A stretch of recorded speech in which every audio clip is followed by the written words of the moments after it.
Champions, कैसे हैं? तो आज के अपने सब इस सेशन में देखने वाले हैं मेल रिप्रोडक्टिव सिस्टम के बारे में। किसके बारे में देखने वाले हैं? Male reproductive system. पिछले सेशन में अपने सब देखे थे ह्यूमन रिप्रोडक्टिव सिस्टम और जाने थे जो है कि आखिर जो है क्या होता है प्राइमरी सेक्स ऑर्गन, क्या होता है सेकेंडरी सेक्स ऑर्गन, क्या होता है एक्सेसरी सेक्स कैरेक्टर, वो सारे के सारे बातों को अपने सब देख लिए थे। आज के अपने सब जो है इस सेशन में देखना है मेल रिप्रोडक्टिव सिस्टम के बारे में। और मेल रिप्रोडक्टिव सिस्टम सबसे पहले अपने सब स्टार्ट करेंगे डायग्राम से। कहां से स्टार्ट करना है? डायग्राम से। तो अच्छे से ध्यान दीजिए डायग्राम हम कैसे बना रहे हैं, फिर धीरे धीरे आप लोग भी अच्छे से डायग्राम बनाना सीख जाइएगा। ठीक है, तो डायग्राम के लिए सबसे पहले अपने सबको कुछ इस तरीके से स्ट्रक्चर बनानी है। ठीक है, याद रखिएगा स्ट्रक्चर भी इंपॉर्टेंट है, स्ट्रक्चर भी इंपॉर्टेंट है एग्जामिनेशन के दृष्टिकोण के लिए। ठीक है जी, अगर एमसीक्यू अगर आपको अच्छे से समझना है, अच्छे से एमसीक्यू बनाना है, तो डायग्राम भी आपको अच्छे से आनी चाहिए। ठीक है जी, तो यहाँ पर कुछ इस तरीके से यूरिनरी ब्लैडर होता है और यूरिनरी ब्लैडर के ऊपर से जो है कुछ इस तरीके से वास डिफरेंस आता है और यहाँ पर यूरेथ्रा से अटैच हो जाता है। तो अभी ये डायग्राम इनकम्प्लीट है, आपको अभी समझने में थोड़ा सा कठिनाई होगा, लेकिन कुछ देर के बाद जो है ये डायग्राम फिर आप अच्छे से समझ जाइएगा। ठीक है, तो पहले हमको इस डायग्राम को कंप्लीट करने दीजिए। ठीक है,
तो इस तरीके से अपने सबका कुछ मेल रिप्रोडक्टिव सिस्टम का डायग्राम जो बन करके कंप्लीट हो गया। इसमें याद रखना है ऊपर से यह जो थैलीनुमा संरचना जो दिख रहा है इसे कहा जाता है यूरिनरी ब्लैडर। क्या कहते हैं? यूरिनरी ब्लैडर कहते हैं। ठीक है, इसके बाद जो है ऊपर में ये दो डक्ट के जैसा जो संरचना है इसे बोलते हैं यूरेटर। क्या बोलते हैं? यूरेटर बोलते हैं। नीचे देखेंगे तो ये स्किन से बना हुआ संरचना जो है इसे कहा जाता है एस्क्रोटम। इन एस्क्रोटम में 1 पेयर टेस्टिस पाया जाता है और इन टेस्टिस के ऊपर जो क्वाइल के जैसा संरचना जो है इसे कहा जाता है एपिडाइडेमिस।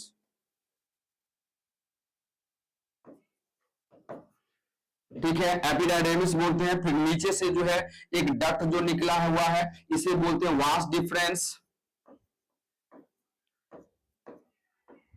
ठीक है, ये वास डिफरेंस जो है यूरिनरी ब्लैडर के ऊपर जो है फंदा लगाता है और यहां पर एक ग्लैंड है जिसे कहते हैं सेमिनल वेसिकल। Seminal vesicle. ठीक है, ये दोनों डक्ट मिल करके एक कॉमन डक्ट बनाता है जिसे हम कहते हैं एजाकुलेटरी डक्ट। क्या बोलते हैं? एजाकुलेटरी डक्ट बोलते हैं।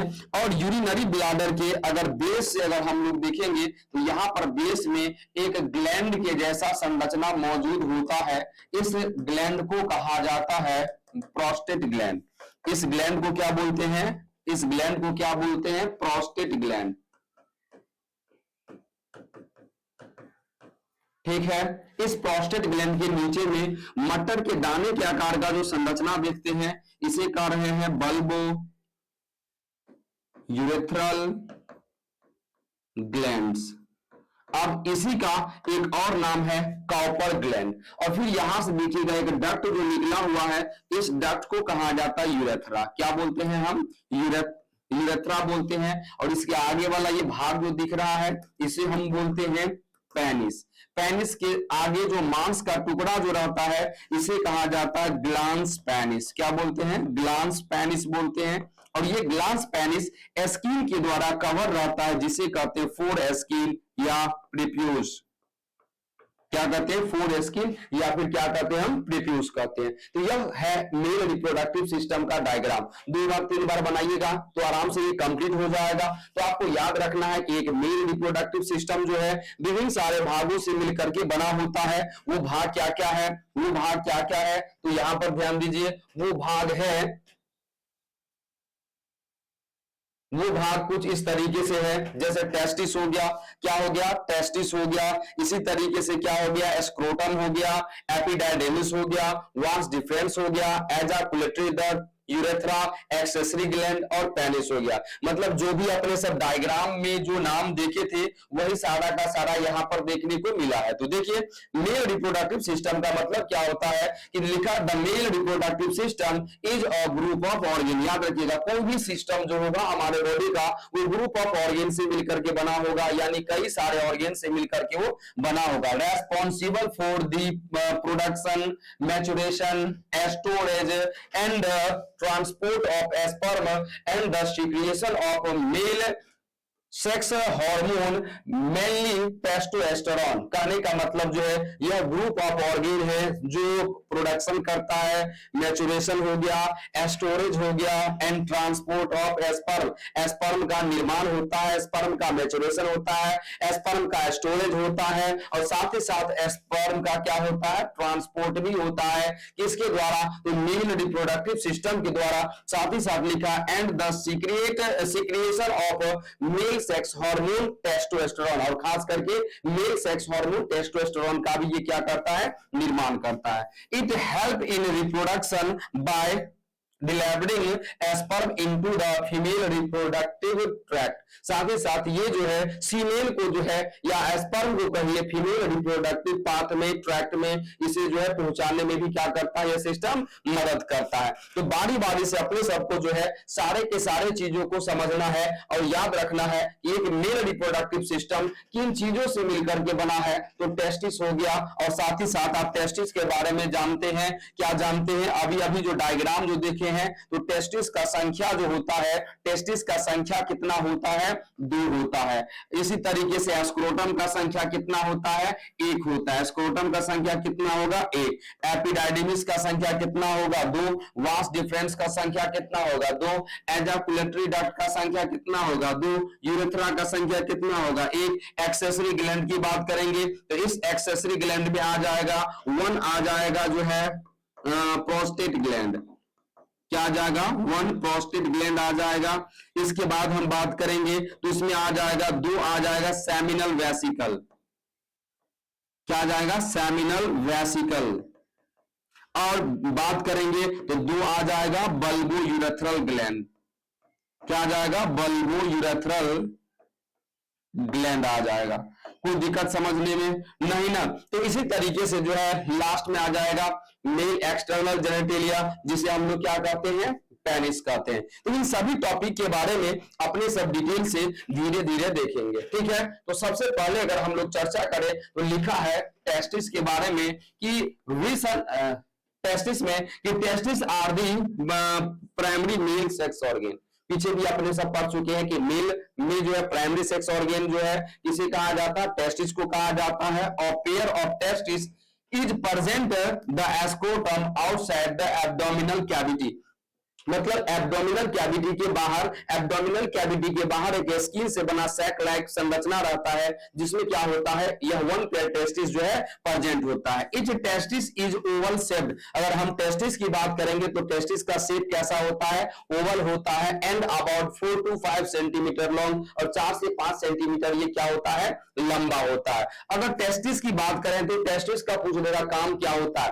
फंक्शन क्या होता है टेस्टिस का? तो प्रोडक्शन ऑफ स्पर्म। ये स्पर्म निर्माण कराता है। साथ ही साथ सीक्रिएशन ऑफ टेस्टोस्टेरोन, और ये टेस्टोस्टेरोन हार्मोन का क्या करता है? निर्माण करता है। जब तक टेस्टोस्टेरोन हार्मोन का लेवल नहीं बढ़ेगा तब तक मेल में मेलनेस कैरेक्टर नहीं आएगा, यानी कोई लड़का में लड़का होने का जो एहसास दिलाता है वो टेस्टोस्टेरोन है कि नहीं। जैसे लड़का में दाढ़ी मूंछ आना, आवाज का भारीपन होना, मतलब लगे लड़का जो है रिप्रोडक्टिव एज में आ रहा है, तो इसके लिए कौन जिम्मेदार है? टेस्टोस्टेरोन जिम्मेदार है। कोई दिक्कत समझने में नहीं ना। जब आप टेस्टिस के बारे में समझ जाते हैं तो जैसे कि अभी हम चर्चा किए हैं, टेस्टिस जो है कि स्किन से बना थैलीनुमा संरचना में मौजूद होता है, जिसे हम क्या कहते हैं? एस्क्रोटम। लिखा है इन मैन, मनुष्य में both testis normally remain suspended in a pouch called scrotum outside the abdominal cavity। कहता है एब्डोमिनल कैविटी के बाहर जो है एक स्किन से बना हुआ पाउच में सस्पेंडेड रहता है। सस्पेंडेड का मतलब होता है लटकना, लटके हुए रहता है,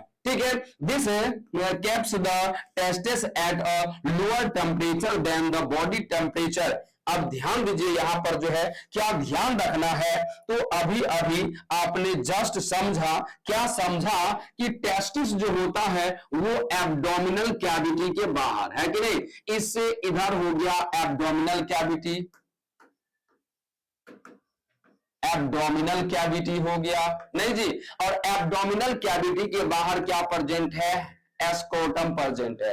और एस्क्रोटम का काम क्या है विद्यार्थी? एस्क्रोटम का काम क्या है? तो इसका काम है कि शरीर का जो टेम्परेचर है उस टेम्परेचर से 2 to 2.5 डिग्री सेल्सियस टेम्परेचर इसका कम रखना। यानी इसका टेम्परेचर जो होता है 2 to 2.5 degree Celsius lower than the body temperature. आपको पता होगा हमारे बॉडी का टेम्परेचर कितना होता है? 37 डिग्री सेल्सियस। कितना होता है? 37 डिग्री सेल्सियस। यानी इसका टेम्परेचर कितना हो जाएगा? 34.5 से 35 डिग्री सेल्सियस। कहिएगा सर ऐसा क्यों होता है, ये कम ही क्यों होता है? तो कम इसीलिए होता है क्योंकि इसी टेम्परेचर पर क्या होता है? तो स्पर्म का फॉर्मेशन होता है। कोई दिक्कत समझने में नहीं ना। चलो, तो क्लियर बात जो है इस पेज में आपको यही बातें दिया हुआ है।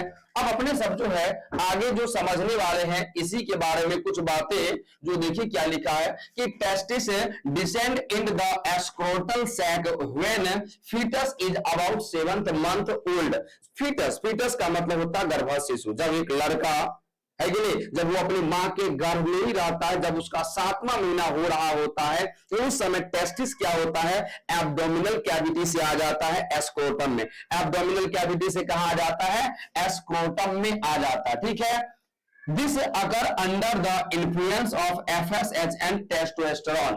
क्या लिखा, जरा इसे फिर से पढ़िए। क्या लिखा? Testis descend in the scrotal sacs, यानी टेस्टिस जो है एस्क्रोटल सेक्स में आ जाता है when foetus is about 7th month old, जब फीटस 7 महीना का हो जाता है, ठीक है। एंड दिस अगर, और यह जो प्रोसेस जो होता है under the influence of FSH and testosterone, यानी फॉलिकल स्टिमुलेटिंग हार्मोन और टेस्टोस्टेरोन हार्मोन के प्रभाव के कारण होता है। If testis fail to descend then it condition is called cryptorchidism. अगर यह टेस्टिस 7वां महीना में जो है एस्क्रोटल सेक में नहीं आ पाता है या आने में विफल रहता है, तो उस कंडीशन में से क्या कहते हैं हम? क्रिप्टोकिडिज्म। तो क्रिप्टोकिडिज्म क्या हो गया? एक घटना हो गया। कौन सा घटना हो गया? जिसमें टेस्टिस एस्क्रोटल सेक में नहीं आ पाता है, जिसमें टेस्टिस एस्क्रोटल सेक में नहीं आ पाता है। कोई दिक्कत समझने में?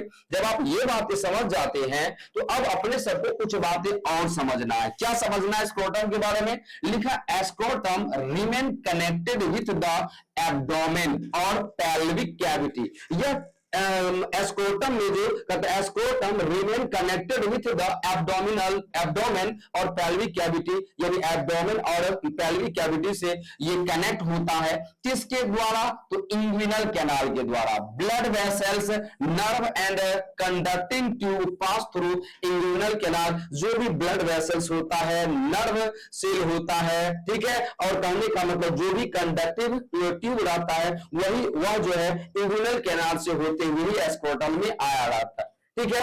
इसी तरीके से लिखा है cremaster muscles and connective tissue form spermatic cord and surrounded all structure passing through inguinal canal.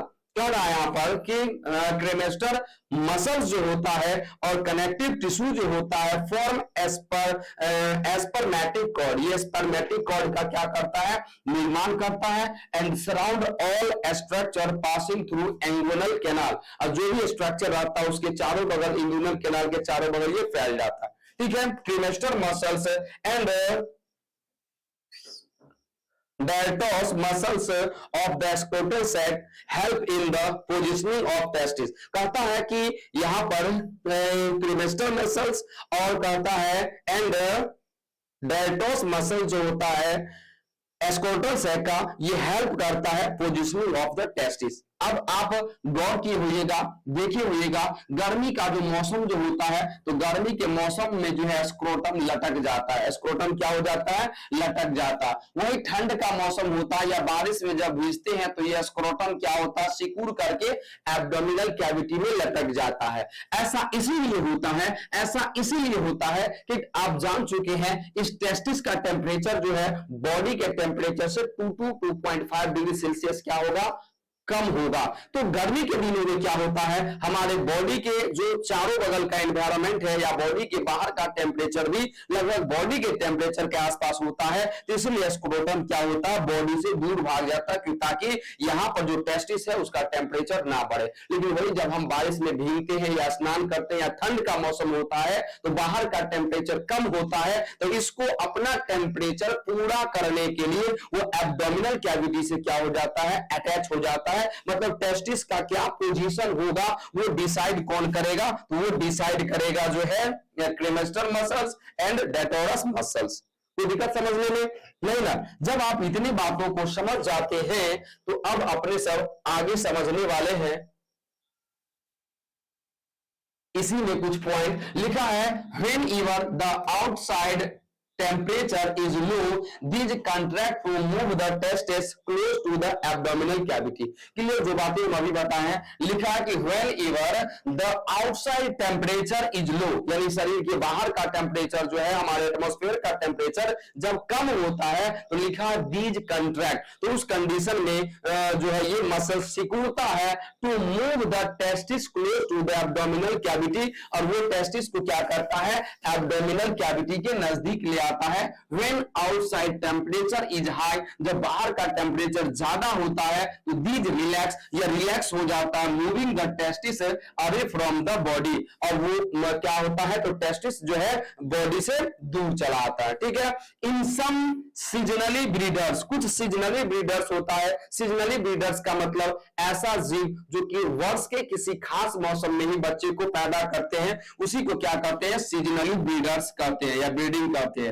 लिखा mammals, seasonally breeding mammals testis descend into the scrotum during breeding season. कहता है कि कुछ सीजनली ब्रीडिंग एनिमल मैमल्स जो है उसमें testis जब breeding का समय आता है उसी समय एब्डोमिनल कैविटी से बाहर आता है, अन्यथा जो है वो एब्डोमिनल कैविटी के अंदर ही रहता है। But ascend back into the abdomen in the non breeding season, और जब नॉन ब्रीडिंग सीजन रहता है तो चला जाता है एब्डोमिनल कैविटी में। एग्जाम्पल किसमें देखने को मिलेगा, रैट्स हो गया, बैट्स हो गया, एटसेट्रा। ठीक है, कुछ दिक्कत समझने में यहां तक नहीं ना। तो अब अपने सब कुछ बातें और इंटरेस्टिंग पॉइंट देखने वाले हैं, वीवीआई पॉइंट है जिसमें कहते हैं आर्कियोपैक्सी। जैसे कि अभी हम जस्ट आपको चर्चा किए हैं, क्या चर्चा किए हैं, तो क्रिप्टोकिडिज्म के बारे में। क्रिप्टोकिडिज्म के बारे में क्या बोले हैं कि टेस्टिस जो होता है, फीटस यानी जब मेल बेबी अपनी मां के गर्भ में होता है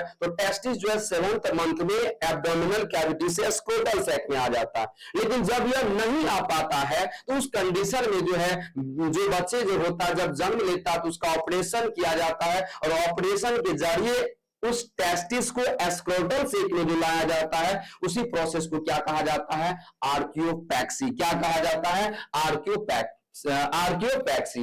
इसी तरीके से लिखा है अगला जो पॉइंट जिसे हम कहते हैं कैस्ट्रैक्शन।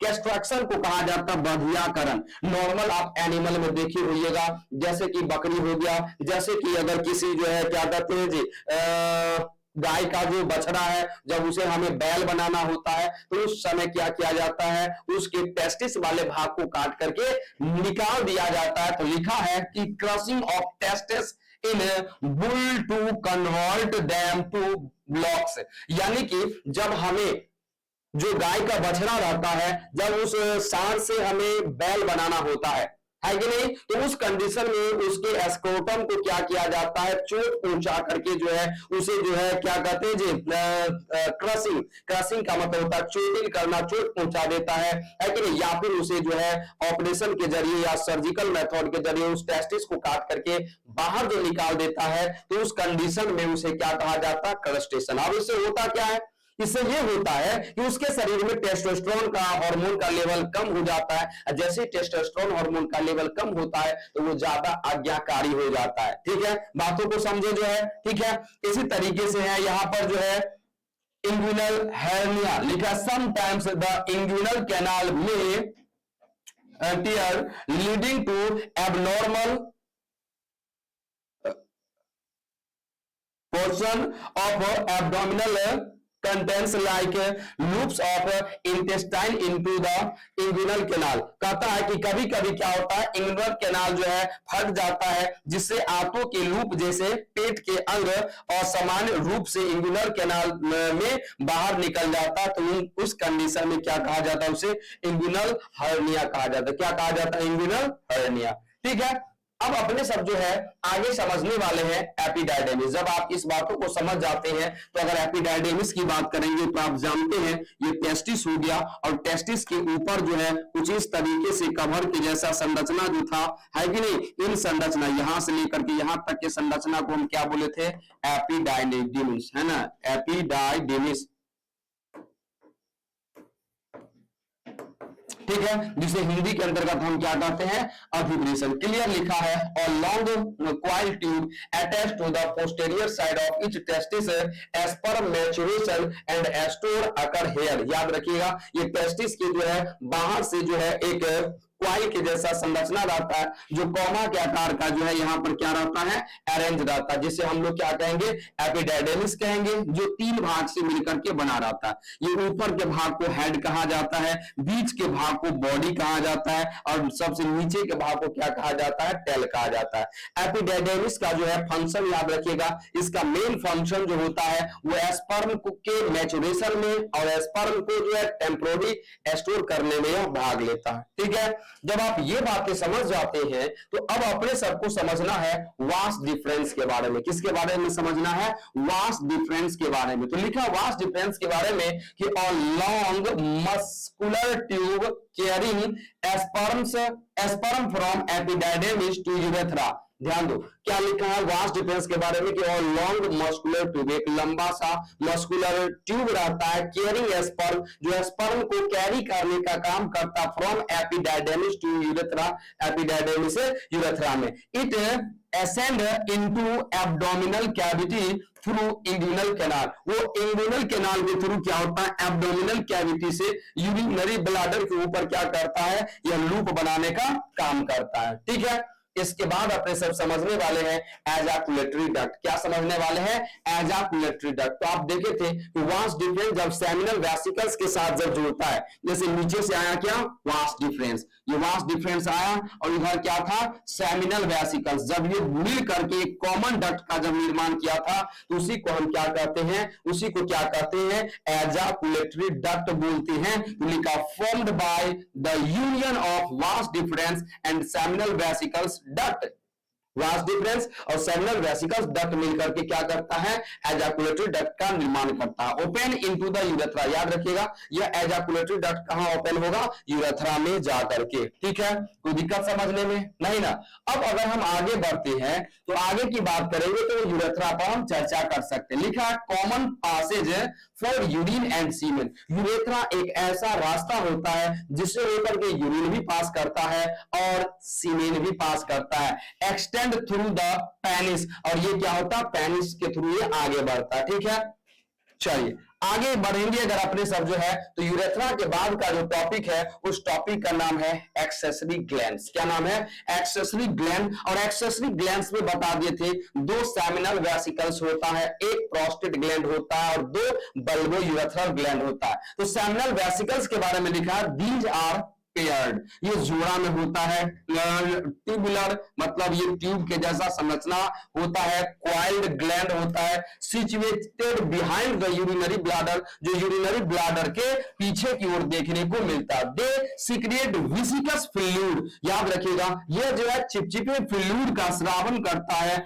which constitute the main part of the ejaculate, शरीर से बाहर जो सीमेन जो जाएगा उसका मेन पार्ट कौन रहता है, सेमिनल फ्लूइड। लिखा सेमिनल फ्लूइड कंटेन फ्रक्टोज, याद रखिएगा ऑब्जेक्टिव टाइप क्वेश्चन के लिए सेमिनल फ्लूइड जो रहता है इसमें फ्रक्टोज हो गया, सिट्रिक एसिड हो गया, है ना, इसी तरीके से लिखा है इनोसिटोल हो गया, प्रोस्टाग्लैंडिन्स हो गया, ये सारे के सारे मौजूद होता है। ये सारे के सारे मौजूद किसमें होता है, सेमिनल वेसिकल्स में। किसमें मौजूद होता है, सेमिनल वेसिकल्स में। अब आगे देखेंगे प्रोस्टेट ग्लैंड, क्या समझने वाले प्रोस्टेट ग्लैंड। तो सबसे पहले संख्या इसका याद रखिएगा, एक होता है, तो लिखा it is chestnut shaped gland. Objective type question में यही बात आपको पूछ देगा कि बताइए प्रोस्टेट ग्लैंड का शेप कैसा होता है, तो क्या कहिएगा, चेस्टनट ग्लैंड, ठीक है।